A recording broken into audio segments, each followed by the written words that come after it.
Hello, I'm Jason Davis with Cisco Systems, and I'm part of our developer relations team. Today, I want to talk to you about Cisco Live and how we use the Grafana technology to pull out information from our show network. And it takes a bit to set up. So the overview for this session is that we're going to talk about what Cisco Live is about. We'll talk about the Grafana technologies that we use, and then provide some helpful tips for you. Hopefully, if you have a situation like this at your business, that you'll be able to extract information and show it in unique ways. Cisco Live has been around since 1989, and it's used to be called Networkers. And it's the premier network event from a technology standpoint for education, inspiration, and fun. We have it all across the world, and it's in several venues, but the ones in the US and Europe are large enough that we have to bring in our own IT staff. And many times we have to bring in our own equipment. I've been to the FIRA in Barcelona, Spain, and to the Messe Center in Berlin.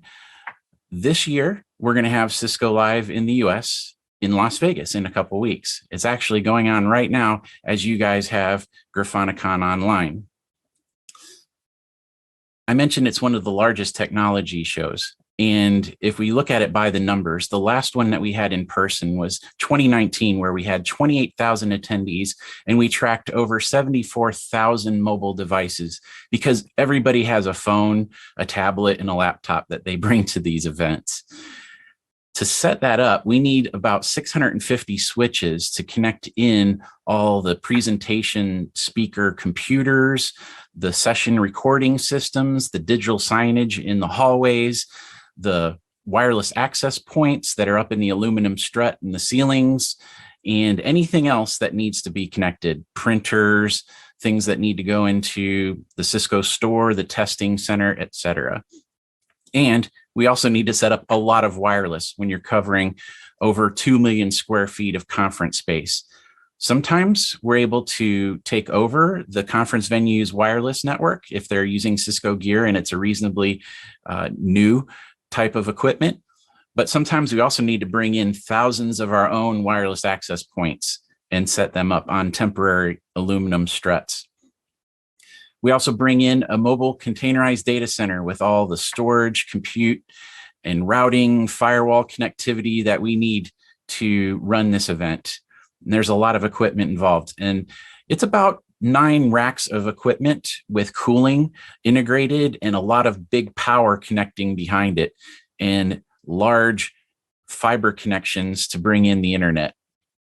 And for this event, we're bringing in triple 100 gig per second internet links, which is one additional 100 gig link that we had before. So while the conference may not be the largest as far as something like Comic-Con in comparison, it does have the largest gigabit to user ratio of any conference out there, especially when you think about 300 gigabits per second and about 20,000 or so attendees. We start out from scratch with the conference center, and they just give us a blank canvas. It's all concrete floor, and we need to roll out the power. We need to roll out the network connectivity. We bring in our equipment, and we start to connect things up in a very methodical approach. Sometimes we have to use some pretty interesting ways to connect equipment together, like if we have an adjacent conference room in a hotel, we might end up using something like you see in the lower right-hand corner, which is a laser transmitter receiver, so we can beam the internet to a building adjacent to us. And because everybody wants Wi-Fi, we try to put it wherever we can get it. And if you're a little bit squeamish of heights, you need not apply. Sometimes you got to put an access point way up 25 or 30 feet above the floor with some panel antennas to extend out the signal as much as you can. It all starts with a network topology with a high-speed core, right? And then we have to connect in our wireless environment, but we also have the internet connections. And this is our multiple 100 gig connections with our service provider. We need to protect the venue from the internet. So we have our firepower firewalls, And then we have our data center block of equipment with all our storage, compute, and additional set of firewalls because we want to have a layered approach to security. The wireless network gets connected into controllers that manage all that connectivity and help us with identifying location of those devices. And then we also extend the network to adjacent hotels. The conference venue doesn't give us a lot of time, usually only 5-6 days before the event starts, and many people are traveling in. So what we have here is a calendar showing Cisco Live, where people were starting to come in on Monday, June the 6th, and then we needed to be show ready by Saturday the 11th when registration desk opened. And our event started on Sunday the 12th. And runs through Thursday the 16th. So when you're only given 5-6 days to set up, that's not a lot of time to set up thousands of pieces of equipment and dozens and hundreds of virtual machines and monitoring software and all the other things that registration desk needs. So brutal automation is necessary to get this all taken care of. When we think about what we want to monitor, the metrics of concern are not that different from what you might do with a server, right? You want to get CPU, memory, and interface, errors on those interfaces. Well, routers, switches, and access points all have that same kind of technology. But in networking parlance, you have routing, content addressable memory, or where all the MAC addresses and unique identifiers are stored for the switches, and the peering adjacencies for routing. We care about the number of wireless clients that are associated to each access point, so there can be a good distribution of users per access point, what that signal strength is, and any channel assignment or frequencies. Since we're using 100 gig optics, we need to think about the lasers and their transceiver power levels, and those are on the edge routers that are connected into our service provider. Since we're serving thousands of attendees and their devices, we're doling out IP addresses from a block of addresses that were allocated, and we want to monitor that pool consumption to make sure that we don't run out of addresses. And of course, the availability, latency, and packet loss measurements are very important to us because we care about the user experience both into the conference center scheduling application and into anything that's necessary for somebody buying something at the Cisco store or just accessing any type of service on the internet.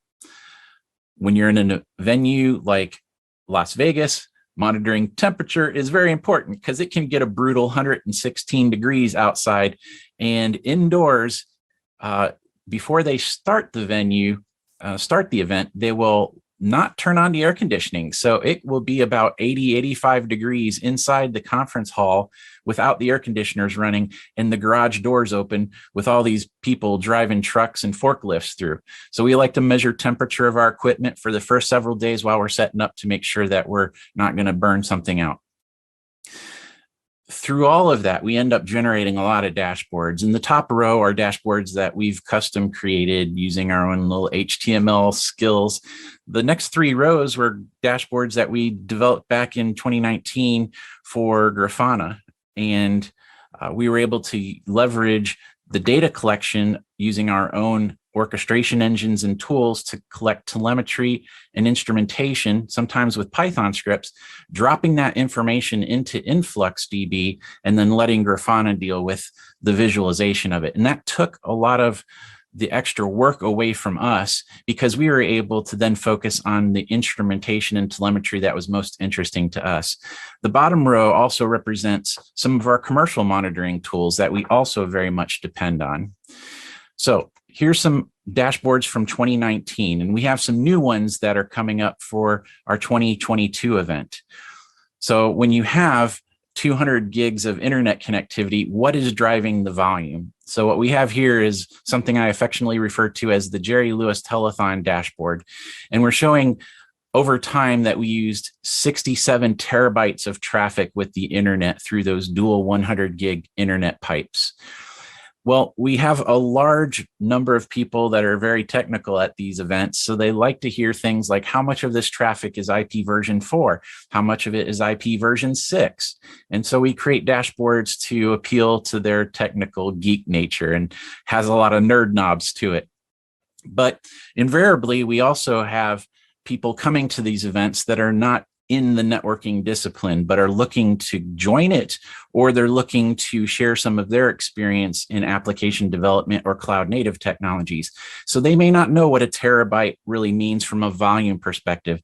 So we try to design our dashboards for an extended audience. And what we did here was we built a dashboard that would show the equivalent of how many terabytes of traffic that we moved at that time with other types of metrics. And you may have heard of like how many libraries of Congress this amount of data is equal to. And so what we did was terabyte of traffic equal to pages of text, number of 3.5-inch floppy disks, the number of complete works of Shakespeare, CD-ROMs, DVD-ROMs, etc.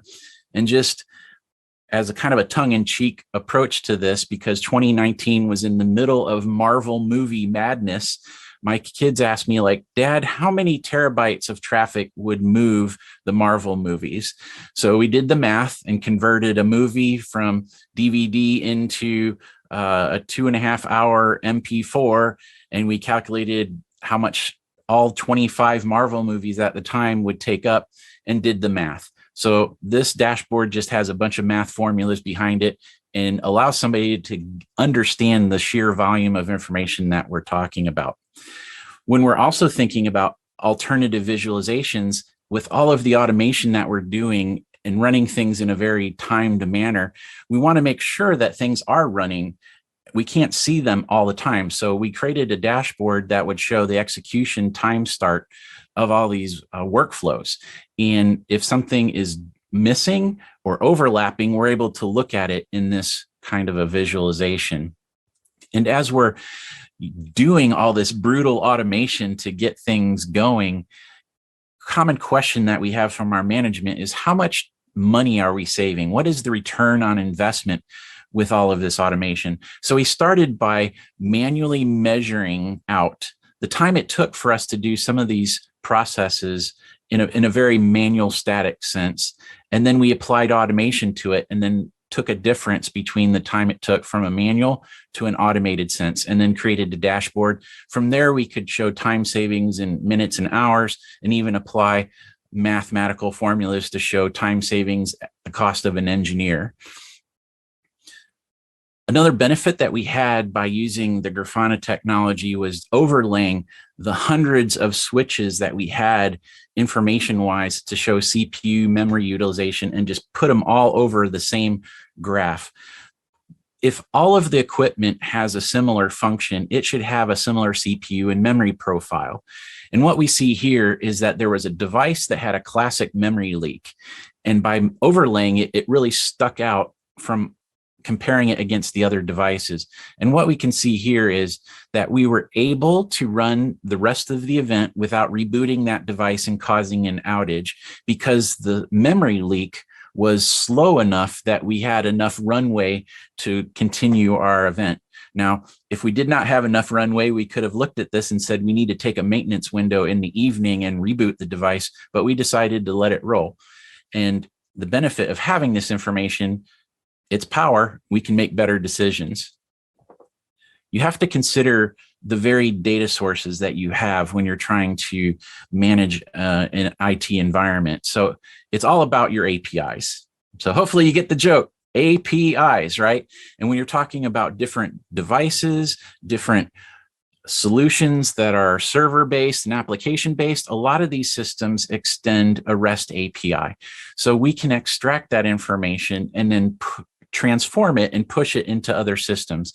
And so for us, it starts by having a service catalog that allows us to order services like reconfiguring a device. And then that triggers an orchestrator that would then go configure the device. But that orchestrator can also be useful to gather data, transform it, and push it into other systems, whether it needs to go from an Oracle database, a MySQL database into Influx, or something that needs to go into Grafana. Sometimes we need to take that information from SNMP, from CLI scraping, which was really old school, or hopefully we're doing something new with streaming telemetry and gRPC or netconf-based collections. So moving forward with Cisco Live 2022 in Las Vegas, we are increasing our use of gRPC and streaming telemetry, which was back in 2019, still kind of new and focused on just the service provider equipment, like something AT&T, Sprint would use. We've updated our Grafana from back in April 2019, which was version 6.1, all the way up to 8.4.7. And we've gone all in on InfluxDB's Flux query language because we see some good support with Grafana in there. And it just makes sense that query language, we just love to use that. We're looking at the new visualizations, and I'm really enjoying the 90s retro LED bar graph, and we're trying to figure out unique ways of using the radar graphs visualization. Since we didn't have Grafana Cloud back in 2019, this is going to be our first time use of that to augment the on-prem implementation of our Grafana visualization. And we're going to do some duplicate pushes of data and see how it works, because we're pretty excited about the idea of not having to run an on-prem version if we have to. And something I noticed as I was developing new dashboards, the series override, transform, and inverse plot feature is a great way to handle the differences of traffic in and traffic out without having to resort to doing math and multiplying by a negative to get an inverse. So that was a pretty good feature add for Grafana. This is a dashboard that is being created for our Cisco Live, and it's been updated. And we're showing here memory, CPU, routing table size entries, and using that 90s retro LED graph for the interface packets per second utilization. We've updated our Jerry Lewis telethon dashboard showing how many terabytes of traffic. And here in the staging area, we've only moved gigabits of traffic. So we expect to see this have a very interesting amount of data as we actually go live with our event. The optical power dashboard showing those 100 gig interfaces and the laser levels is also been updated with some candle charts and showing the time and the power of each lane of laser going through that fiber cable. So this is useful. We want to make sure that we're not dropping any signals because of loss of light through a fiber. Some lessons learned that I want to share with you is to start with your intent and identify your audience to understand what visualizations will resonate with them. You may do like I am, creating more technical dashboards and creating less technical dashboards. You're using the same data, but you're creating multiple visualizations of it. You may end up spending some time researching your instrumentation and telemetry and see what you have available to you from the devices or from the applications that are interesting, especially when you mash up data from multiple sources. I just love that. And you may need to fall back to other forms, SNMP or even CLI scraping if necessary. I would suggest to give yourself some time to learn Flux. I probably didn't give myself enough time, but I learned enough to be dangerous here, and hopefully that's going to be sufficient for our venue. Make sure you're taking advantage of Grafana's resources for learning and sharing and seeing what others are doing with their environments. Share it, because it's not going to be useful to anybody if we all keep our information closed. And so I'm going to be putting these dashboards and Python scripts out on GitHub after our event. So hopefully you'll be able to get some of that information from my software repo and have it benefit your environment. And when you think about cross-domain technology agnostic orchestration or gluing things from different sources, look into some of the tools and the orchestration engines from n8n.io and Node-RED. I want to thank you for taking some time here to listen and participate in this session. And now what we're going to do is stop and move over to do our Q&A live from the Network Operations Center at Cisco Live.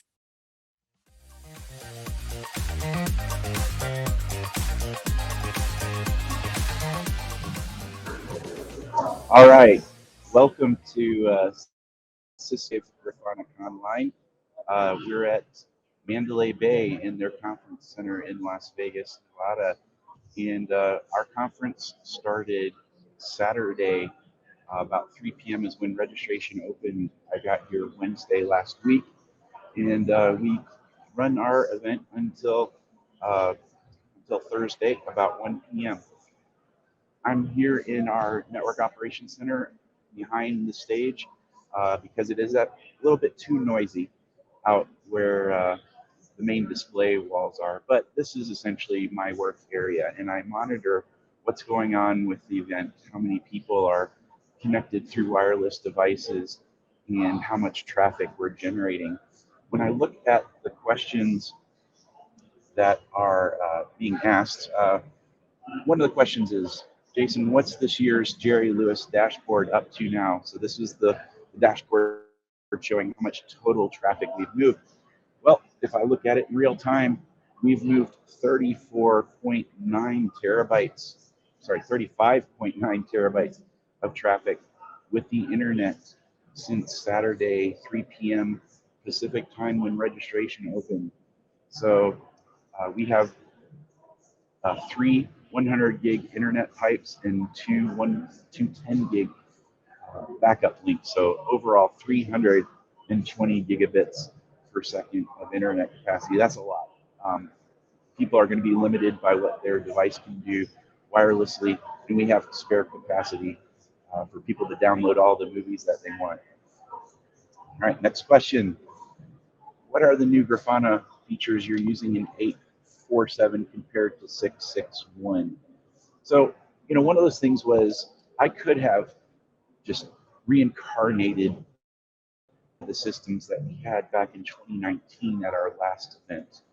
But again, those are running pretty old releases, and I wouldn't have benefited from security, feature updates, and new product enhancements. So we really purposed to lean in and go all in on the latest version. So one of the things I really appreciated that I hadn't seen since 6.1 was that retro 1990s LED bar graph. It's kind of a fun feature there. Uh, so that's one of the features that we really like to use here. Let me see what's the next. What data are you pulling into Grafana Cloud versus on-prem? So we decided to just put our toes in the water again. 2019 was the last time we met live, and we didn't have the online cloud version before, so we're doing some parallel collections and using right protocol to drop information onto the on-prem influx in Grafana and then out um, into the Grafana cloud. And it's mostly just again toe in the water, trying to do things like wireless client counts. We haven't tried to overextend our ability, but one of the things we have been thinking about is because many times attendees want to see this information themselves, the options are for them to either come over to the NOC and look at the video display wall, or that they could follow me on Twitter and see as I would paste some of the screen snapshots of how much traffic we were moving and how many clients were online and live data. But one of the things we were thinking about is, wouldn't it be cool if we could give people access to the Grafana Cloud dashboard and they could look themselves on their own device? So that's something we're looking forward to in the future. Uh, how have those new dashboard capabilities in Grafana 8 that you mentioned been in practice? Did you get what you were excited for? Yes, we did. People are looking at it, and it's interesting when we collect data at 10-second intervals because we're using streaming telemetry to actually see things moving in real time. This is a far cry from years ago where things were collected every 5, 10, or 15 minutes. Will you make any of these dashboards going to be made available? Yeah, the dashboards will be made available. We'll dump out the JSON representations of those. Hey, Jason. Oh, it's my friend Mithril. Nice to see you here as well. Nice to see you too, buddy. Appreciate you participating in Cisco Live and with GrafanaCONline. Question is, what time series database are you using? I'm using Influx. the latest influx that they have there. We also end up using MySQL for some data that isn't time series oriented. Much of that's like inventory information. As we gather client information, we gather access point and router and switch IP addresses and things of that nature. That doesn't have a sense of capacity over time, so we'll put those into a standard MySQL database. Have you triggered any automations off the back of your dashboards? Yes, we have. We also integrate with our own chat utility, which is our WebEx tool, and has a chat component. We created a bot for our chat room for the NOC members. We have different NOC rooms for the different technologies, routing, and data center. And the alerts go into those rooms, and our little bot is called Clive because we're at Cisco Live. So, any more questions? Hello, I'm a fellow Cisconian. If you could ask Grafana for one wish, what would it be? You know, they have been an awesome partner. I'm part of our developer relations team, so I've actually worked pretty closely with Grafana's developer relations team too. So I think it's been a wonderful partnership in being able to use their technology in ways that help us with observability and mashing up information in ways that allow us to glean new insights out of things. So Grafana, you guys are doing a great job. Thank you very much. Besides the raw count, what are the other dashboards behind you? All right, so this one's showing the core routers, the edge routers connected to the internet, the second, 1 minute, and 5 minute CPU rates, the memory utilization. This one is showing optical transceiver power levels. So as we move our traffic across these lasers and fiber optic cables, we're interested in the transmit and receive power levels in DEM. We want to know the transmit and receive signal strength, and that's very important when you start to get up to 100 and 400 gig links. So we ended up extracting that telemetry, dumping it into Influx, and then using some of the regular time series graphs and also the candlestick ones to show a little bit of the overall individual lanes of traffic and how much power we're pushing into each of those different frequencies and channels. This last one is a dashboard showing the different processes that are supporting our wireless network controller. So a wireless network controller can manage 1,000 access points, and we have thousands of users connected to those access points. So we wanted to monitor critical services and load on each of those processes to see, is it time for us to move some of the load around so the users have a good experience when they come into the Mandalay Bay at our Cisco Live. So no more questions. So wait, one more. Do you or other employees access Grafana on tablet or smartphone while at the event? So we do. I use my iPad as a mobile NOC, and it lets me walk around the venue and show off the dashboards to people who might be half a mile away from the NOC and still want to see some of the cool stats. So good question. So thank you very much for your time today. I hope you enjoyed this session.